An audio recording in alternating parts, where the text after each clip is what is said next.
संजय सर, हांगा म्हाका एक खूप मेडिटेटिव्ह अशी फिलिंग आयली आणि जेन्ना तुम्ही हांगा स्वता काम करता तेन्ना तुमकां ही फिलिंग येता वा तुमचो कसो एक्सपिरियन्स जालो जो we say that God is in the nature, God is in the wild, तशें तुमकां कशें फिलिंग? निश्चितपणे जर एखादे खंयचे विचारान तुमच्या मनात समजा जर कितें तुमी डिस्टर्ब जाले आसत किंवा तुमी जर तुमची मानसीक दृश्ट्या तुमकां कितेंय जर त्रास जालो हें जालो जाल्यार तुमी निश्चितपणे जर म्हाका असो अनुभव की घरांतल्यान भायर सरप आनी एक अशी फेरफटको मारून येवप, झाडांनी फिरोन येवप, झाडांक स्पर्श करप, हितूंतल्यान तुमचें जें कितें टेन्शन आसता, मनाची जी कितें तुमची तगमग जाल्ली आसता ती निश्चितपणे हें जाता आनी एक 10-15 मिनटांत तुमी पूर्णपणे हें जाता, टेन्शन फ्री जाता आनी आरोग्याचे दृश्टीन सुद्दां तुमकां तें एकदम हें बरें म्हणटा. म्हणजे खंयचेंय कसलेंय टेन्शन आसूं, आर्थीक टेन्शन आसूं, मानसीक आसूं, कसलेंय जर तुमचो मनाचेर ताण येयल्लो आसत जाल्यार तुमी जेन्ना ह्या निसर्गांतल्यान एक फेरफटको मारता तेन्ना तुमी परत न्यूट्रलायज जाता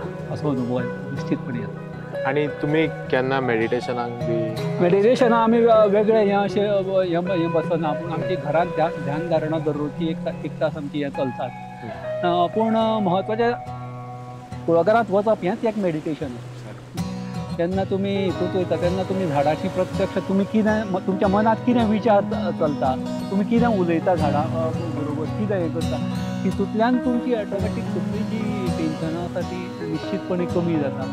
आनी तुमी जेन्ना झाडांनी अशें फिरता तेन्ना झाडांकूय त्याचो सहवास हें आसा. म्हणजे तुमचो सहवास जितलो चड आसा तितली झाडां उत्पन्न चड दिता आनी तितली त्या प्रमाण तेंची हेल्थ आनी हें ती बरी जाता. म्हणून आमी पळयल्या घरा लागीं जीं झाडां आसा तीं सदांच उत्पन्न चड दिता आनी घरा पासून जी लांब आसता ती उत्पन्न कमी दिता. हो आमचे एक निश्कर्श आसा इतल्या वर्सांचो की लागीं आसता जंय मनीस उलयता, मनीस कितें बरी एक गाणें म्हणटा, भजन हें करता, थंय झाडां बरी हें जाता आनी जशी जशी लांब वयता तशी तशी ती उत्पन्न कमी दिता असो एक अनुभव आमकां येता. सो एक इमोशन जे मनशाचें आसता तुमचें आनी झाडांची जी कनेक्टिविटी आसता तुमी कितली हें करता तितली ती तुमकां तेचो हें चड आपली एक फॅमिलीच कशी निश्चितपणे